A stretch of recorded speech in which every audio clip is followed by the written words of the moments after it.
Welcome to McDougall. On today's show, Dr. Richard Neal will show you how to tame the stress in your life. Hello, I'm Wayne Judd. And now the man about whom it is said most often, you know, he's right after all, Dr. John.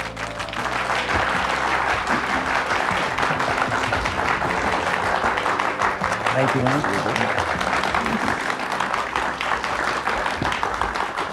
Wayne. Wayne, I was just talking to one of the people in the audience, and he said to me, I'm 75 years old and I drink coffee every day. Look at me. Uh-oh. Well, big deal. The human body's an absolute miracle. It puts up with tremendous abuse.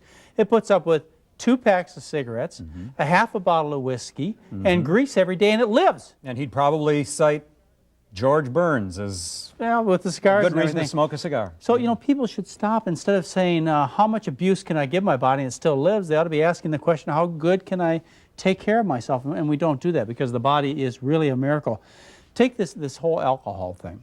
We've got doctors out there recommending that people drink alcohol because it reduces your risk of heart disease. And they're telling the truth. Those are the red wines. Well, red wines, and even go so far as any type of alcohol. They're telling the truth. Okay. But unfortunately, I think it's not a good general message for people, because the amount of harm done in our society by alcohol, the traffic accidents, the people who die and are maimed, the abuse, the spousal abuse, the people who die from other alcohol-related diseases, any slight benefit you get from heart disease is offset by the tragedy. I think you're right. And my wife is a very avid member of Mothers Against Drunk Driving. In fact, we have 2 little red ribbons we tie on our antennas of our car and drive around town, hoping somebody will notice. It's a sad situation. That's why I think that the health profession, even though there is some truth to it, should not be an advocate of alcohol consumption.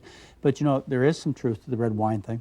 There is. That's right. You know, red wine will reduce your risk of dying of heart disease, and it does it in several ways. The first way, which you all ought to think about, is alcohol is a no cholesterol, very low fat food. Well, so you like it then? Well, you know, I want to tell you some of the positive things after I really put it in perspective. It's a no cholesterol, low fat food. In fact, the cleanest arteries that I've ever seen in my medical career were among my pure vegetarians that were taken off Skid Row, and their vegetarian diet was vodka. Uh-oh. And their arteries were clean. That's perspective. They died of cirrhosis of the liver, but they had clean arteries, I'll tell you. That's one way it reduces your risk of dying of heart disease. The other thing is red wine has some antioxidant properties, and we talk about how oxidized cholesterol is most damaging to the arteries, and so you have some antioxidant properties. Then in that way it will reduce your risk of dying of heart disease. Have I sold it to you yet? Well, I'm just wondering if I get the image of you sitting in your spa at the end Drinking of a a glass long of day, wine, having right? a glass of red wine. Is that the right image? Well, I don't think so quite All yet. right. But let me give you one more thing, one more selling point, and it is, again, you know, you need to know all the facts, is that wine and other alcohols, they thin the blood. And part of this process of having a heart attack or stroke is the blood clots, and it forms what we call thrombosis, and it cuts off the blood supply to the heart or the brain. And so in that way it also reduces the risk of dying of heart disease. But this whole business with the French paradox is really blowing out of line. You know, the French, they used to eat a healthier diet. It's just their new diet that is really high in fat. And it'll take a few years before you really see the high death rate among the French. There's a minimal amount of protection when it comes to consuming alcohol. And the way you want to protect yourself from heart disease, Wayne, is you want to eat a healthy diet, not add a glass of wine on top of your bacon and eggs. I'll buy that. Yeah, I'm sure you would. And we're going to be back in a moment. We're going to talk about a related subject to some extent. We're going to talk about stress and lifestyle with Dr. Richard Neal.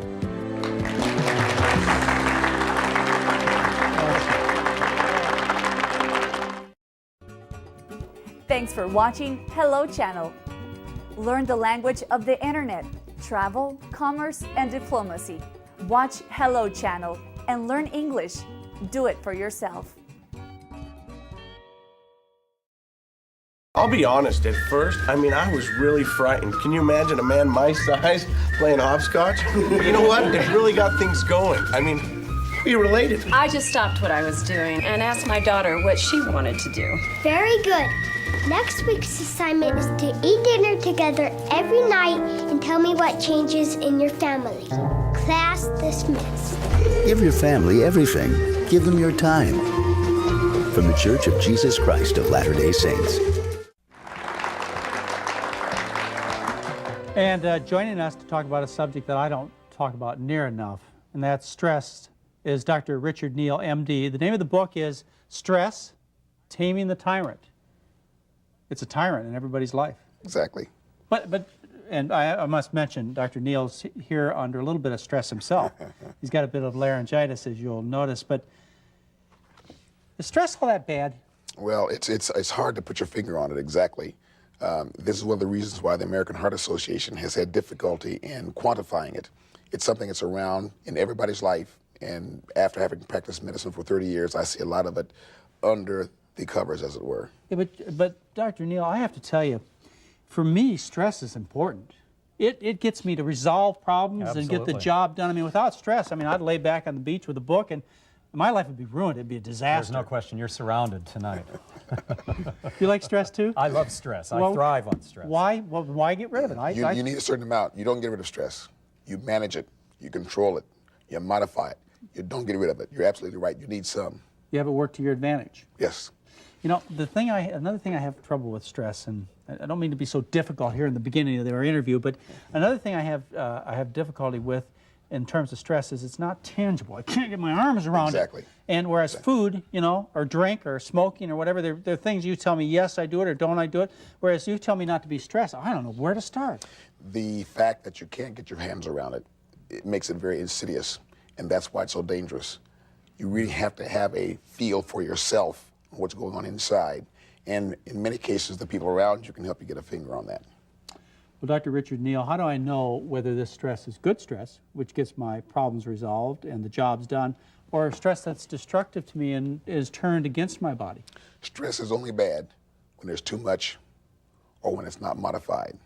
Otherwise, it's good. We need stress to grow. A child must learn to walk and fall. When you eat carrots, you could cut your soft palate, but you eat them anyhow. So stress is good so long as it creates growth, so long as it's associated with something that's expanding. It's negative when it begins to tear down your life forces and begins to cause disease. And you'll notice that? Yes, you will. Well, you may not pay attention. just by the ringing of the siren of the ambulance? Well, I mean, how do you notice this? You may not pay attention to it, but you'll notice it. The burning stomach, the sleepless nights, the headache at the back of your head, it feels like somebody's sort of pushing on you. Those things all indicate too much stress.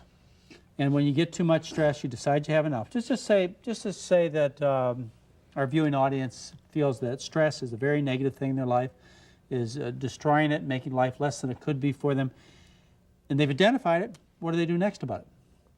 You start learning how to modify it. And one of the best places to do that is with your physician, especially if the physician is into stress himself. Well, come on now. It's just, you know, I can't remember any more education on stress in my medical school training than I had on food, which was basically nothing.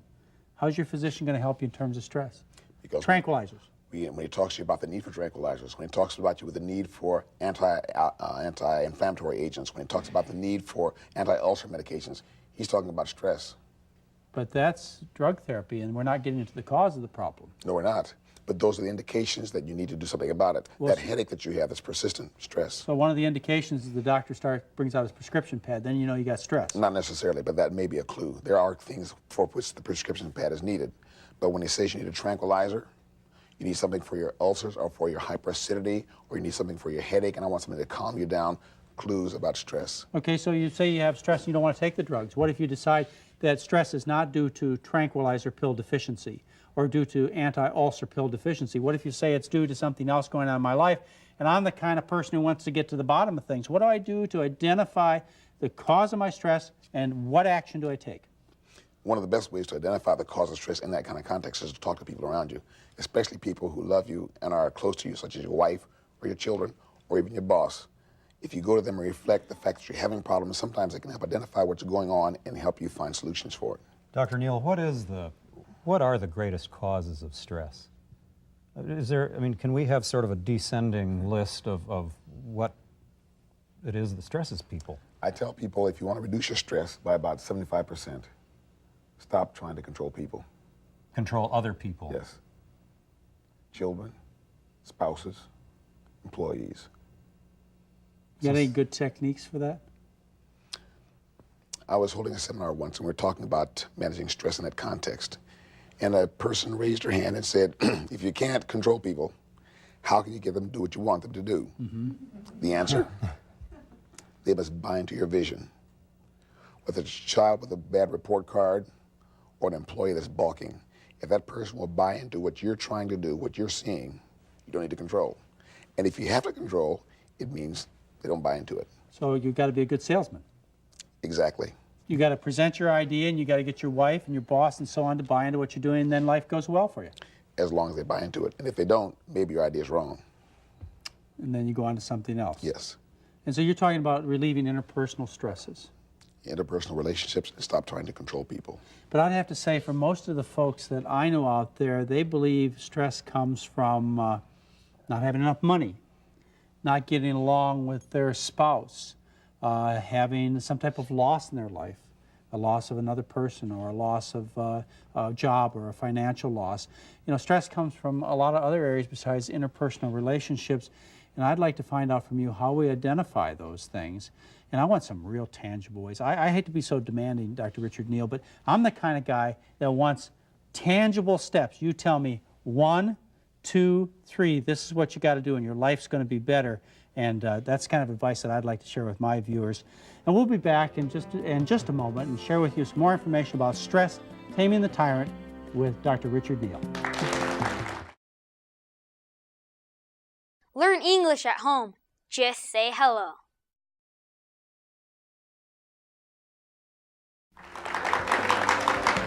And you've always wanted to know this, how to control, manage, and modify stress, taming the tyrant. And we have the tyrant tamer here, Dr. Richard Neal, MD. He's in preventive medicine and tries to help people in their lives in terms of modifying stress. And we talked about controlling relationships, but how about other things that cause stress in life? Losing jobs, having difficulty with your spouse. What do you do in that situation to identify the problem and do something about it? Let's take a look at how one can define stress. Stress is not what happens to you. It's how you see what happens to you. We all live in the same world. And people who have negative things happen to them need to change their perceptions. That's how you change the impact of the stressor. Control, we talked about. Perception is a second leg of that three-legged stool. But when you lose your job, it's pretty hard to be smiling about it. No question about it. But you can see that also as an opportunity to find a new one. Right. That's not too Pollyannish. So it's to take a positive, to take it and turn it into something positive. Exactly. Dr. Neal, aren't there people who have stressed personalities? Type A. Type A personalities. Double A. I'm thinking of John here, for example. Yeah, I thought so. Is there any way that however skilled you might be, you could cure a man like John? Yes, he can be cured. No tranquilizers, thank you. But that's right, it has to be through his diet. Can you do it through his diet? The typical cure for that kind of type A-ness does not come through diet as such. I see. Some of the people who deal with hyperactivity in children have found, however, that certain dietary regimens may change the hyperactivity. But for the type A person, Dr. Friedman, who's one of the co-founders of the type A type mindset, did an experiment. In fact, he was funded to change type A's into type B's. They had to stop the experiment after 2 years because they found they were so successful, it would have been unethical to continue on with that. And what they did was to take these type A persons and, in essence, force them to be type B's, because type A-ness is not something that is an incurable disease. It's a learned reaction complex. It's something that people learn. You're absolutely convinced of that, I guess. Yes. I had thought the best I could hope for, John, was to have a type B attitude about my type A personality, but I guess that won't do. Yeah. Well, you don't need to change type A's to type B's. As long as the type B is aware of what's going on in their life and how detrimental it can be, they can modify themselves. So it'll be a modification at best and Yes. never a complete change of personality. That's right. You wouldn't want him the other way. Would it be Right. fair to just say an aggressive, a hard-working person, a person who really is a go-getter? You don't have to call him a type A, do you? Or you don't have to call him destructive. I don't really feel that my enthusiasm is in any way destructive to me. No, enthusiasm is not the definition for type A. Type There must A be people, something different. They have certain characteristics. They tend to be aggressive and assertive and almost combative. They have anger. They have time urgency. They speak rapidly. They jab the air with their They're fingers. not having fun either, are they? No, well, it's sort of perverse fun. Oh, I see. Okay, so we're going to relieve the stress in our lives. Meditation? Meditation is fine as long as one has something to meditate about. How about religion? Religion is great as long as you have the right focus. What's How the about- wrong focus? I come from a Christian ethic. Okay. And the Christian ethic, the thing that distinguishes it from other religions is what God does for me rather than what I do for him. So if I'm focused on what I must do for God, that tends to increase my stress. If I'm focused on what he does for me, it tends to relieve it. I see. And how about exercise? Exercise is a great stress reducer. So let me did I get my tangible points out from you then? I suspect so. Exercise Yes. and faith and maybe some meditation. Biofeedback, do you do that in your practice? I don't use biofeedback. That's a very positive kind of thing. It could be used nicely. I want to camp on perceptions. Okay. What a person feeds into their mind dictates their perceptions. You know, this is an old philosophy. I mean, not an old philosophy. It's been around for forever and ever and ever. It's what you think is what you are. Are you that Exactly. kind of person who believes that? Yes. And what you read is what you are. And what your parents feed into is what you are. You can't constantly feed children negative images and have them come up be positive people. Well, you know, I like that kind of thought because then that gives you an option to do something. Instead of saying, well, you're stuck as a stressful or emotionally distressed person, or you inherited it through your genes. I mean, you're talking about something that we can do something Yes. about. I like to tune people away from the soaps, for example. Soap operas. Yes. You're making a lot of enemies. That's all right. They'll be healthy enemies. I see. That reduces your stress. So what kind of things would you have people watch? I would have them try to turn away from TV a bit and start reading good, solid books. Read good books? Yes. Have good Talking. conversations with Yes. people? Make sure your friends are the kind that add to your life rather than detracting from it. Well, those are all ideal things to do, but you know, Dr. Neal, most of us feel out of control. Most of us feel like we can't take that initial step to get control of the situation, to start moving in the direction that you talk about is really ideal. No one would argue with you these points, but what we need to do, what I need, and what I would need in my practice to help my patients, is I'd need to have some mechanisms, some things to utilize to my patients where I said, Wayne, what I want you to do is I want you to show up on Tuesday night at a meeting on stress relief, or I want you to go see this particular person who's dealt with stress problems, who's going to teach you a technique so that you can start getting your life in order. Because honestly, I think most people feel out of control when they're in this situation. They feel hopeless and helpless. And so what I want you to focus on for me in the next segment is how do we get a hold of this thing, get started and going in a positive direction. We'll be back to talk more about stress, taming the tyrant, in just a moment.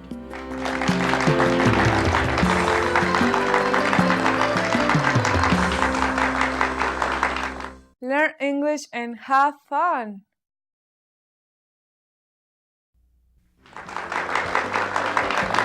And with me is Dr. Richard Neal, MD. He also has his master's in public health. He's involved in preventive medicine. He has a book, Stress, Taming the Tyrant, How to Control, Manage, and Modify Stress, which is what we all want to do. And when I asked him how we start this out, how we get involved in this, he was kind enough to tell me about his seminars that he teaches, and we'll give you information on that at the end of the show. Seminars, people come to seminars to listen to you talk about how to relieve stress. Do they do anything in these seminars?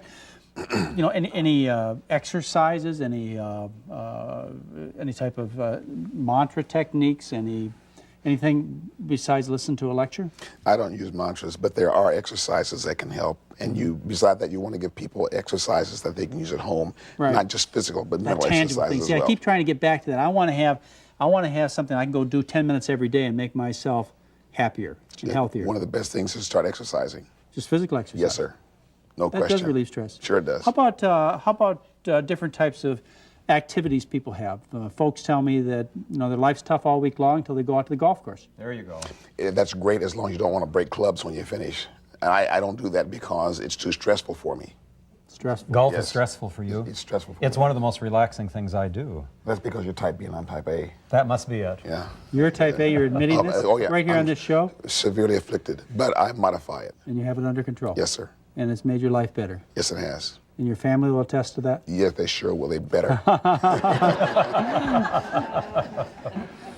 What kind of things do you do to help modify your stress? Because it's getting around to the point where we're seeing where this all came from, as it came out of Dr. Neal, didn't it? Yes. Out of a difficult life that you wanted to make better for yourself. Exactly. My wife and I walk together. Uh-huh. Great way to communicate. In the talking. evening, especially, with the dog by ourselves. We just walk. I also play the piano. So when I come home, I'm feeling tense. That'd be I'll stressful tend for to play. me. Well, I don't yes. play it. It could It's be stressful very- for those around me, too. Those are the two main things, like music and the exercise. And people should identify those things, shouldn't they? Exactly. Something else that's very important, I think, is the identification of goals in life. In my practice, I find a lot of people under stress because they simply don't know what they're supposed to be doing with themselves. They're waiting for the world to bat them around and make them successful. I find people are less stressful when they have a focus and a goal in mind and they're working toward it. And people can do that, can't they? I mean, they Exactly. can sit down and decide what they want to do. And I suppose there are even counselors out there to help people decide on vocations, directions, soul searching, and search things out. How about psychologists and psychiatrists? You know, you're not either. You're a medical doctor in preventive medicine. Do you have any strong feelings about those two professions? Not negatively. The only concern I have is when problems like stress, which I see as psychosocial, religious problems, are treated with medication. I don't think that solves a problem, and in fact, it may delay solution. So you're not really a person who advocates antidepressants and tranquilizers and so on as a first-line therapy? Because I kind of got that impression when we were talking a minute ago. You think people should deal with the underlying problem? Exactly. And most of the time, again, in my experience, it's been the person who's either misperceiving or perceiving negatively what's happening to them, or they're trying to control people.